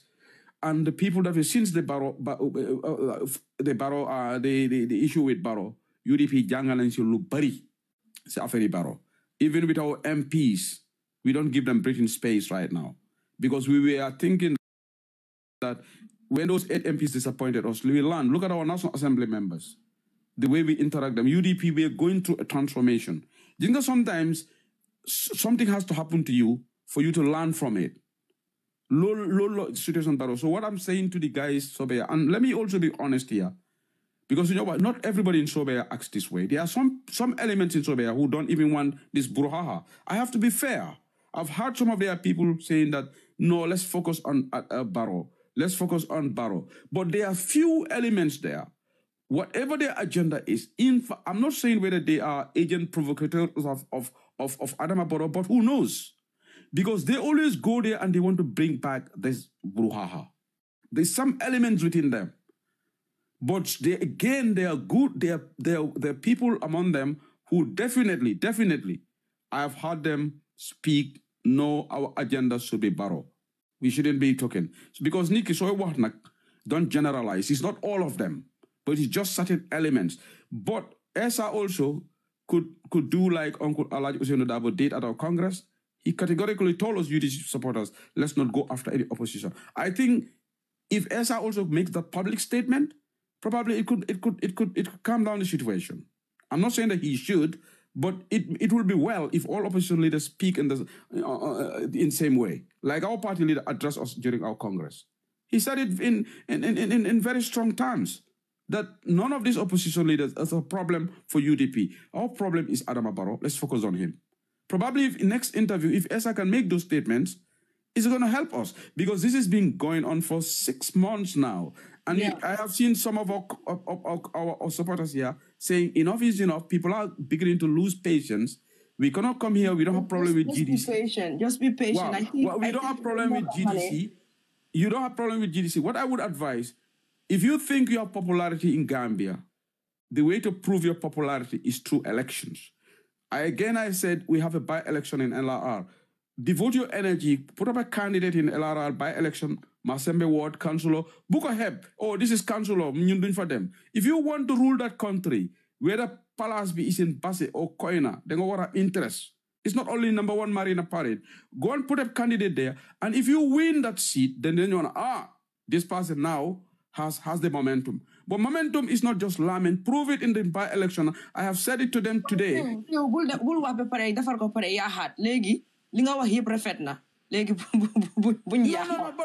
Juga, this is not Yaha. Let me tell you one thing. When Mama Kandeh joined the political fold, Juga, Falla test bopam, the for them di tahaw. Them tahaw. Mama Kandeh did not go the UD presidency highest. The for them tahaw as an MP. This is what Usman Sonko did. This is for you want to digger. The problem is if you want... I'm not card boy use and I, mane bubul yaha, not a fet. No, maybe, okay. I understand what you're saying. But what I'm saying is, at the end of the day, let's all look for the election. Let's go to the polls. And again, maybe that can help us. Dega realize from those by-elections and from some of these elections that Sobeya, definitely they are winning. I would just change and say, maybe probably they can even, I'm just saying probably can lead the coalition because they have the momentum. Even though me win and fully. And that is the thing. But you cannot just be having an imaginative idea and I have the momentum. Put it to the test. And that is put a candidate out in these local government elections, where the National Assembly, whatever. And once you start winning those seats, then people will say, hold on a minute. UDP is no longer this, or GDC DOI is not this. That's the advice I have for them. But whether they will put up a candidate, that's not my cup of tea. Like one of their members said, I'm not a member of Sobea, so I shouldn't tell them what to do. I'm just suggesting. Because I think the proof of the pudding is in the eating. All right? All this TikTok or UDP, the biggest party, whatever. UDP, any election in Gambia, we will always put up a candidate. Hardly you don't put up a candidate, whether we're going to win or not. But because we are not a party, we are there for Gambia elections, all elections, not just selective in what elections. Okay? Thank you. Thank you, sir. And we appreciate that you will do. This is the second, I guess, yobal bin la jox. The first one was yesterday. No, legi consultancy la tukulo si moma fay. No problem. No problem. Thank you, jërëjëf. Appreciate it. Yeah. Haral sumanet ki mataga ko so ñi nekk ci gannaaw na ngeen ma baalal but I have to tell you say something so gisee ñun ñëpp juka dégguloo nga ne si lifin naka xëj na si lifini live yi Seydili bi nga egg Seydili live am soo fa demee man many times su ma fi nekkee vacation ni Seydou Seydili ñëw on dama ko dee dem seetaan gaay yi UDP ku fa binda saaga daf leen dee block te daf leen dee xas njëkka ne la maa ngi laa block because man suma platform du ma fi toog so loolu mun naa tax sax ne ndeysaan xëy na am na some of the followers ñoo xam ne sax duñ jëm si platform am bi because they don't get what they want from him te I think Juka ak Hadi loolu la moo ñaax gaay soobee yaay ni ñoom tamit ñu def the same thing because su fekkee ne ku ci nekk yaa ngi toog your goal is to see Adama Barrow go kol bu toog nga ne yaa ngi marginalize other politics saka yoo ñi nga xam ne dang leen fa fekka sax Juka so the marginalization needs to stop te the people that do it these are people man dama feel ne dañ amut experience with politics because politics is a moving target naxante la ak neexalante so yow soo ñëwee rek nga ne danga push everybody out of the way there is one thing the Gambian electorate kenn yebut leen if you don't show them the money they don't show you the votes if you don't show them ne yow danga jóg pour buga because like Seydou Seydili said parliamentary election nga jóg just like what Mama Kandeh so gisee tey Juka Ceesay remember time boobu noonu time struggle bi ñun naka lañ mere woon Mama Kandeh but tey ñun ñëpp ñu ngi wax Mama Kandeh liñ ko wax because he learned from his mistakes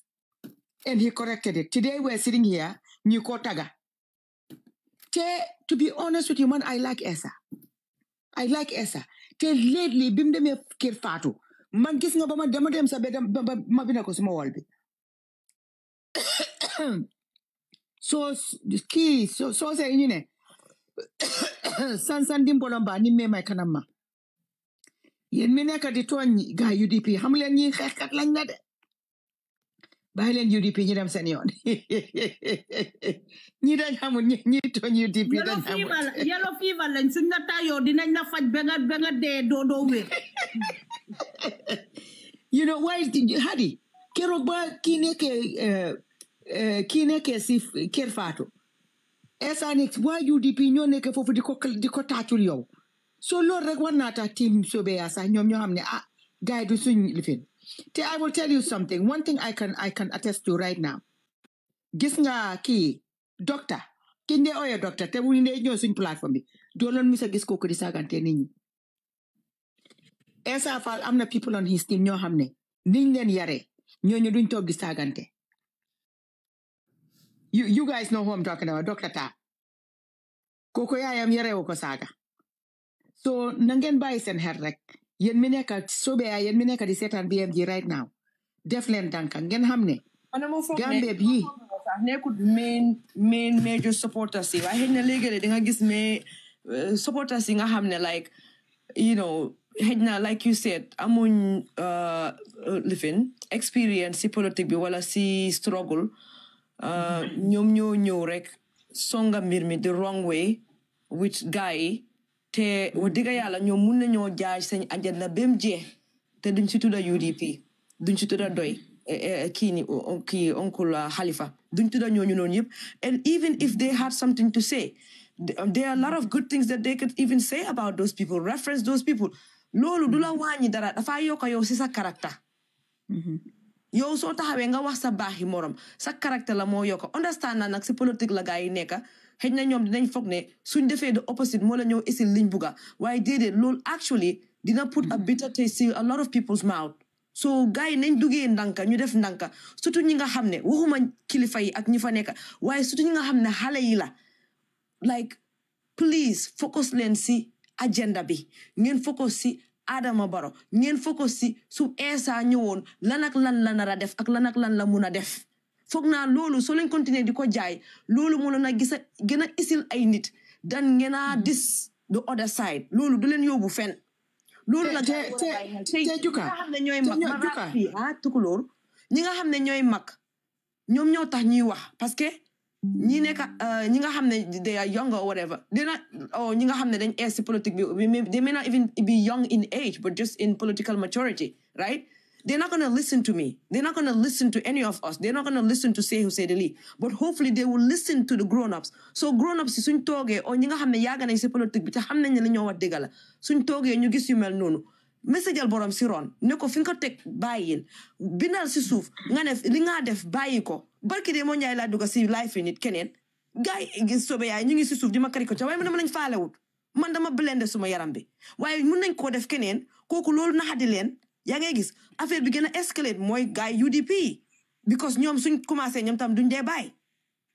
so ñoom kilifa yi ñoom ñoo war a téem seen gaay yi comme niñ waxee woon Sehu ne ko sa gaay yi wax leen ne leen ñu bàyyi saaga nit ñi ak xaste bi ak attaquante ni ku wax sa opinion ñu attaque la ku wax sa opinion ñu attaque la let them stop it ba gaay yi fi mu nekk nii wax dëgg yàlla ñu ngi try gis nañ changes bu bari loolu la ñoo wax gaay yi sobe yaay su ko defee ñun ñëpp ñu mun a nekk si social media bi si jaama ak salaam ñu focus si Barrow loolu may wax because Juka soo say wax nañ ko ñu ne kulum bu la laabee mi rang nga ne killing what that means si soosa mooy ne ñun ñëpp muy Sobeya muy UDP muy BMG muy other naka pressure groups ñun ñëpp our aim is to see Barrow go ñun tooguñ ñu bañ Sobeya tooguñ ñu bañ UDP te the funny thing is Sobeya suñ leen waxee dara Juka ñun bari nañ ay xarit UDP waaye BMG su ñëw duñ dee seet boti UDP duñ dee seet dara te waa UDP sax léegi-léeg ñu yoola ku dem because dene te gaay ñun nañ am enu because anybody ko xam ne you see Gambia first you are not going to be empathetic towards anybody just because so li ma ñaax gaay sobe yaay rek mooy ne nañ seet ne ba pare the thing is at the end of the day Juka man maa la wax ne tey Mr Dabo ak Mama Kandeh suñ demee si Essa Faal na ko nañ def coalition Essa dina nangu man loolu óor na ma te man dama fi keroog ba ma ko gisee kër Fatou dama nekk fi di ñaan ma ne waay Essa na dem mu kolees ak ñi can you imagine Mr Dabo taxaw Mama Kandeh taxaw URR that coalition will win it because Essa Faal there is something he reminds Gambians of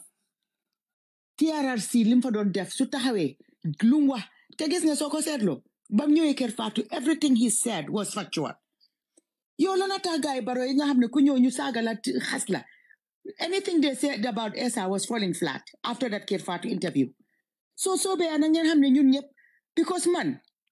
Juka man dama demoon bind si suma lifin bi ba ma déggee ngunu ba ma déggee ñi wax ne Essa is going to go alone again ma bind ko suma lifin te ma dégga beneen ngunu about somebody else koo xam ne ñu ne kooku tamit si diaspora bii la nekka te Adama Barrow mun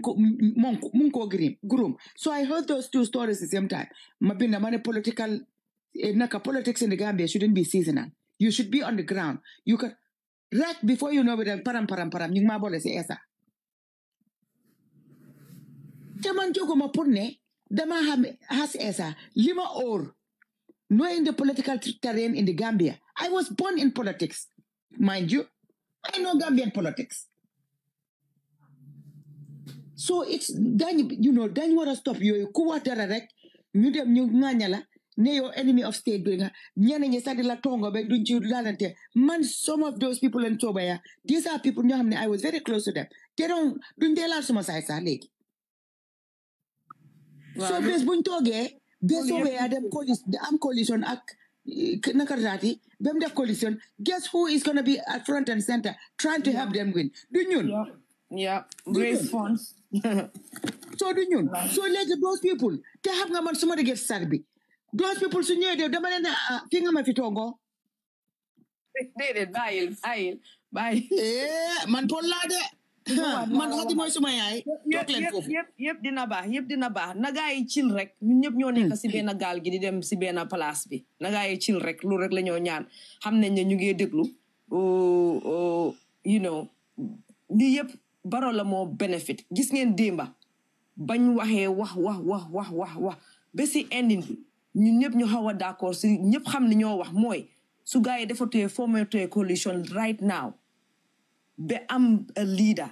koo xam ne mooy jiitu affaire bi parce que xam nañ ne loolu dafa jafe waaye at least ñu commencé di ñëw together di liggéey together di work towards a lot of the reforms yi nga xam ne dañ ko am pour def pour ñu mun a win election suñ defee loolu su ñëmee ba egga si towards the end then ñu decide su fekkee ne yàlla def na ñu nekk benn ñu am ku leen jiite kenn jiite leen su fekkee ne amuñ ku bëgguñ ñoom kenn jiite leen ñoom i neen ku nekk da nga bëgg a demal sa bopp fekk Barrow nekku fa gunda xatal ngeen ko ba du ñemee def taam loolu yéen la moo bénéfice su boobaa ñun dañoo toog ñu seetaan leen duñ bokk fi fen ñun activité dañoo toog ñu seetaan leen because xam nañ ne Barrow bokkaatul waaye su fekkee ne ngeen ñëw together tamit Barrow même su isee keneen sax koo xam ne mooy represent NPP boobu ba léegi ñun dineen ñëw taxaw téema raisal leen funds use suñ connection use suñ voice use suñ strategy plans yi nga xam ne moom lañ am from the past ak innovative ones yu ees yëpp ñu boole ko ñu jàppale leen su ko defee keneen koo xam ne moom la Barrow isi ngeen duma ko loolu bi ñu waxee loolu démba ba nga xam ne ñëpp commencé nañ di ko dégg ges lan moo xew tukuloo ges lan moo xew gaa yi NPP kenn ki mu ne ñëw mu ne faana la déggut olof bu set ak angaleem yu forox mel ni suma bos keneen ñëw yaa ngi tooñ de keneen ñëw déedéet lii moo fi am keneen ñëw kooku dem ñu xaar ba ay fi maybe an hour 2 hours later xaw ma sa time bi waaye yàgg na keneen ñëwaat mu xaar ba fekk am na benn boy fi nekk boy bi waxut ñu fan ban political party la nekk waaye mu ne nekkut UDP mu ne beneen political party la ok ñu wax ak kooku ba kooku understand li ñu wax kooku mu ne li ngeen wax dëgg la te dëgg si li lañ war a liggéey rek boy ba ñëw at lifin request commencé di wax waxi ku daanu sore di wax leneen ne opposition party yi nangam bu ko commencé ngaañe bi again ma ne ko déedéet ñun sulux ma la ñoo toogu bu ñu isil salaat isil ñun léegi yaa ngi wax ni hadi ma wax li tukuloo mooy lii lu ñoo jàngal mooy bénéfitul Adama Barrow ak ay ñoñam pour ñun ñu toog di wax lii te waa Sobeya ma wax leen dara UDP nag xam nañ lii xanaa ñu ees ñu join UDP xëy na ñoom duñu xam loolu am na ñoo xam ne maa ko wax man Juga dama ne am na ñoo xam ne duñ Sobeya dëgga den ñëw pour infiltrate leen yàqa coalition yàqa lépp loo xam ne moo ñoo def ñu nekk benn déggu leen ma de lii dafa amoon depuis time Yaya Jammeh bàyyi leen seen xel bàyyi leen seen xel nekkul ku ñëw rek ne dama bokk si yéen rek dafa dëggu dafa bokk si yéen bàyyi leen borom xel ngeen seet bàyyi leen borom xel ngeen seet anytime bu ñu waxee loo xam ne rek dugg na si xol yi dama bëgg ngeen jox ma nopp bu baax bi yéen ñëpp maa ngi leen naa ñaan yàlla maa ngi leen naa ñaan ngir yàlla anytime ñun suñ jógee surtout BMG parce que ñëpp xam nañ ne dañ independent xanaa ku ñu xamagut te boobu overtime di ñu xam yàlla mun na lu ne waaye képp koo xam ne danga xaar ba ñun ñëpp ñu wax xol yi bugg a toj nekk benn ñun ñëpp ñu bugg a understandante rek di nga gis ku jógee fele jël wax ji jëpp xoppa si suuf toj mbir mi ne déedéet duñ fi def lool de dugg na fele génn fele jaay leen rëy laamiñ ne la ñu use suñu xel yi gis nga ñun struggle bi bañ fa nekkee amul luñ gisut anti tukulóor yaa ngi fàtte ko xale boobu daan ñëw si rajo bi dama laay Jika Ceesay nga kool ma wax ma ko man la baax na dégg naa la waaye fekk suma jinne yi rap yi jëluñ ko xale bi fan lañ mujjee ak moom te mu ne moom PDOIS la woon de xale bi fan lañ mujjee ak moom ndekete dafa liggéeyal Yaya Jammeh ñu tojal ko dafa liggéeyal Yaya Jammeh façon ngi nit yooyu ñu suñ biir añ lañ ñu bàyyi suñ xel ñu ñëpp ñoo bokk fi ñoo jëm we're speaking from experience guys ñoom ñëpp dinañ jàng over time they will learn hopefully it's not man mu ma tem sax ne na man dina because I have Esa's phone number you know te truth be told Mr. Dabo fii lañ jee toog Mr. Dabo na waxal UDP ñi nekk si social media bi nañ waxal So it is time for us to also go to SFL and do the same thing. No, ko wala sa guy neka social media. You know, they are saying they're doing things and saying things all of in them. your name. All of them. Some of them. No. But I'm talking about the issue here now. I'm talking about the issue at hand. So somebody needs to talk to him and say, hey, make sure that you know a guy. It doesn't mean that they represent you, but they are saying that they are your supporters. So this happened to UDP many times. It is time you ask Esa Mom Tamit because Esa is doing great. Esa is focusing on Adama Barrow. Tell len buga gis ñep def. Focus len, keep your eyes on the prize, guys. Come on. Thank you, Tukulor. Léegi foog naa ñu may Elmom fi la dee nekk waaye Fatou Sakho dafa xam may Fatou Sakho su ko defee Fatou Sakho su wàccee ñu isi King dafa bëgg a egg moom tamit. Waaw. Fatou Sakho bismillah. Juka loo bëgg ma wàcca maa la dama wàcca yow yaa ngi ut xaalis Fatou Sakho. badi bu utal ko xaalis Après waa UDP nga bëgg fi UDP yu bari. yaa nekk suma boss si business hall bi yow utuloo xaalis utuma xaalis. Fatou Sakho bàyyil ut xaalis. Badi bunka xaalis. Fatou Sakho ko ni lobu la. Fatou Sakho sorry dama la mute on mistakes. Moom suma papa laa bëggoon a mute rek suma la bang sa boss. Fatou Sorry waxal. Fatou Sakho bàyyil wóor xaalis. Badi bunka lu tax mu bëgg a xaalis. xaale ñu ut xaalis xam nga combat bi si kanam dafa metti te lekk na xaalis ne ut xaalis de combat bi dafa lekk xaalis Man so danga ut nii di dajale combat gi daal dañ koo combat. xam nga africain suñ leen joxee saaku maalo naam xam nga lu ma wax barki démba Nancy. Man ko man Fatou Sakho mooy suma frère. dëgg la waa léegi tey dama toxu si Nancy wax ko na ko mu maye gift si Barrow must go. waaw daf dee maye xam nga moo amul contrôle non daf dee maye a lot may nañu lu bari Barrow must go sax xam naa ne right now war nañoo naa la ne nañ def ku nekk su dee $10 sala every nañ month ko def waaye gars yi foog ñu toog di waxtaan ñëw together Fatou Sakho. waaye ñëw bii de su ñëwtee together foog ñu commencé am a committee déedéet xoolal ñëwuñ tugee dañ war a ut xam nga sooy xeexi dangaa pare Fatou Sakho ñun duñu jël 2 days ñu lijjanti xaalis bu bari ñun xoolal ñaata lañ réesoon si jamono bu gàtta boobu noonu dëgg la boobu du problème bi mooy ne mi la bi ñoo wax ñaari ñetti fan yi yëpp mooy dinga loole na wan ni maa ngi folo Hadigatou Kinte torop dama dee comme li nga wax dama dee busy yoo xam nga naka la dee demee so I mean li ma doon wax mooy comme mbiri soobe yaa bi lii politique la dañ ngoo bàyyi suñ xel torop comme li ma dee war yëpp xel la ji nga ku la ëppa xel ku la ji nga nit ki su laa jaay ne bandi laa yow def teraga tas time nga jaay ko ne am naa xel rek la nga mun a xeexa ñi xam nga man dama duggoon li fi ni King Joobis bi dama ñëw di seetaane mu aadma so ba ma duggee benn waay bugguma wax turam fii foog naa ma am li sam fo o somebody so déedéet agi bugga coon kii juka kii def ma saaga muna man cagala du wax man te man daf doon wax man li be ñu ne benn Gambien lañ nañ nekk benn ñu jiital suñ xel buñ jiital xool ñu ne benn famille ñu ne the better of Gambia bi lañ bugga waaye ji nga daf ma saaga ba ma saagee nag man dama ko tontu wante man duma ko wax suma boppa man may kan parce que juka comme noo ko dee soo xamee foo jógee yow fooy den doo mun a réer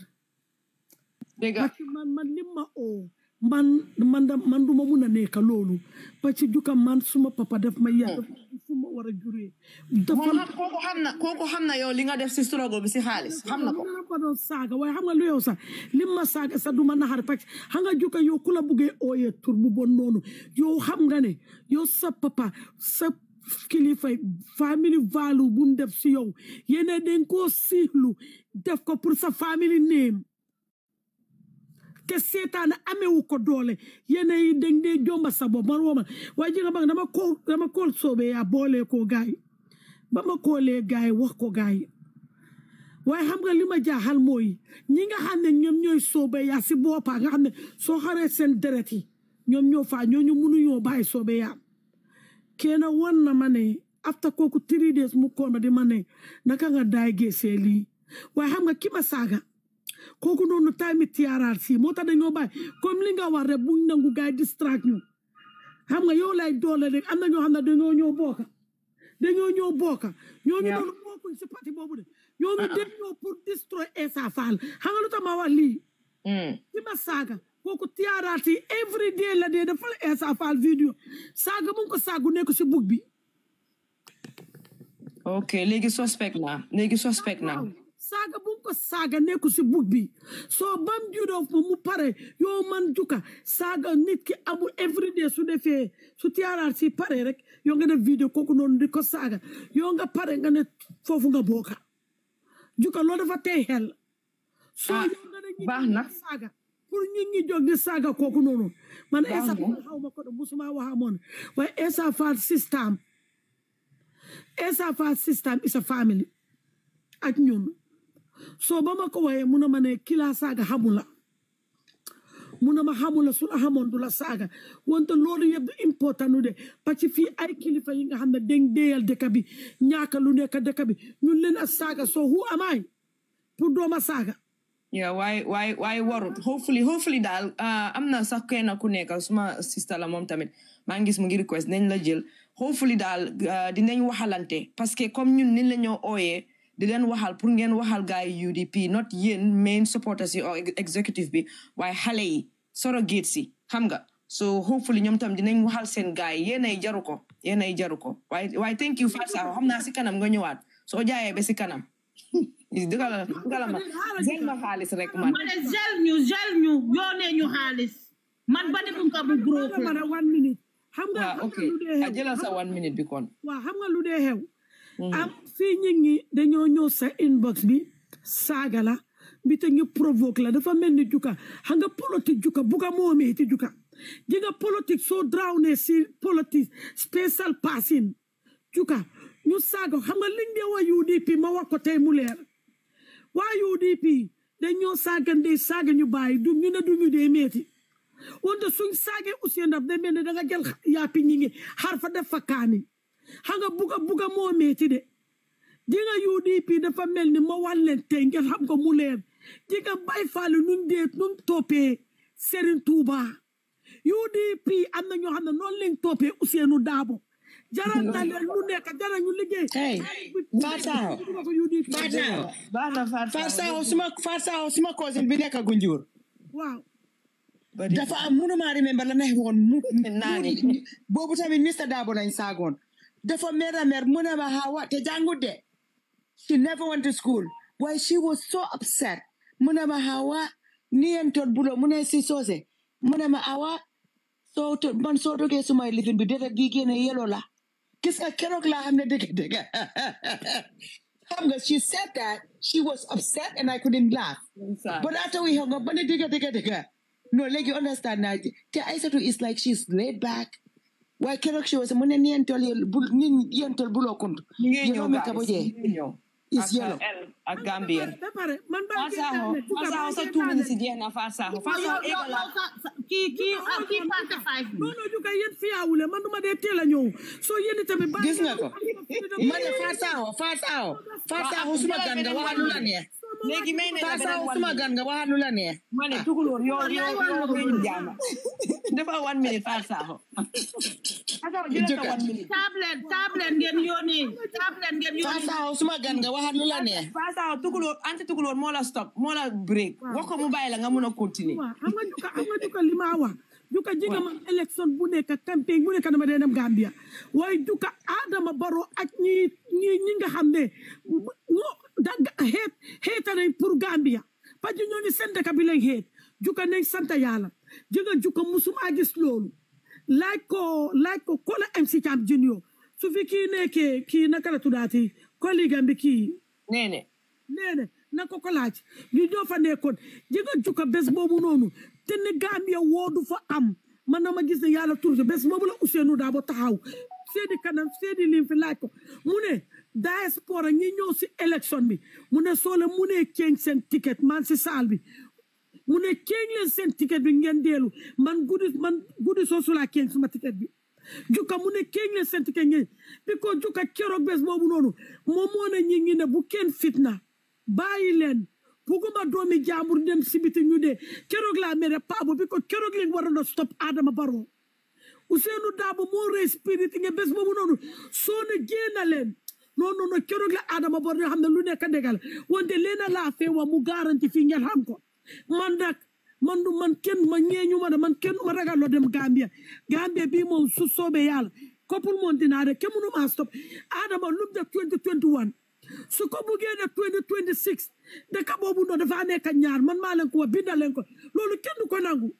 Ousseynou Dabo wan nañ ko mënut a stop Gambia because moom su buggee toog na toog wante liñ def Gambia Adama Barrow na wàcca mooy jaamaam waaw léegi yow jàppale ñu si liñ wax démba dégg nga liñ wax démba pour Seexu Séddi li yow tamit jàppale ñu si daal mooy gars yi nañ commencé di ñëw di waxtaan di liggéey together donte taaraaguñ liida waaye na gars yi liggéey together ngir yàlla dégg nga anti Fat Saxaw du benn problème soo desi kanam love you li ñoo ñaan daal nañ def ndanka ñëpp nekk benn xam ne ñun ñëpp benn yoon bi la ñoo dem mbooloo ko xam nga yoon ajana nga ut ñi ree sa buggu ñoo dem beneen côté bi soo nañ def benn nekk benn bi ko wàccee nga ma tey neexuma ne parce que dinaa la isma ay problème wàccal dinañ la jël ma ne oyal ma nan si mu éeg léegi Fatou comme que wàccee nañ la man maa ngi wàcca king su fekkee ne yaa ngi fi ba léegi king su fekkee yaa ngi fi ba léegi dafa request king parce que ñëwoon nga si teel ñu bëggoon laa aj waaye gisuma la after nekkatu fi hello Lena naka nga def amut network moo tax oyal ma nan si mu éeg tey mooy suma fereen barki démb Hadi ñu may Gambian el hara rek because yow si kër gi nga dëkk ñu may Gambian that way ñu mën a make space for more people ñuy laajte Gambian sa dafa am Gambian welcome Lena nuyu nañ la noo def naka baby bi Gambian ñëwal su ko defee ñu mën a